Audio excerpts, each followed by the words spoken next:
We'll guide you through how to create a split screen in CapCut. If you find this helpful, consider subscribing and liking the video. First, open CapCut on your desktop and start a new project by clicking the New Project button. Once you're in the project workspace, import the 2 video clips you want to use by clicking on the Import button. Drag and drop the first video clip onto the timeline. Then, drag the second video clip directly above the first one on a new track. Make sure both clips are aligned at the start of the timeline.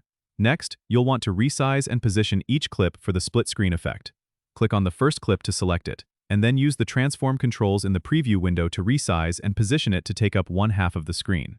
You can adjust the scale and position until you're satisfied with how it looks. Do the same for the second clip, making sure it occupies the other half of the screen. If necessary, you can adjust the clip's positions to avoid any gaps or overlaps. Once your clips are positioned correctly, consider adding a border or dividing line between them for a cleaner look. To do this, go to the Elements tab and find a simple line or shape that suits your style. Drag it onto the timeline and adjust the size and position to match the division between your clips. Finally, preview your split screen by hitting the play button to ensure everything looks smooth. If you're happy with the results, go ahead and export your video by clicking the Export button, choosing your desired settings, and saving your split screen masterpiece. Don't forget to subscribe and comment if this helped you out.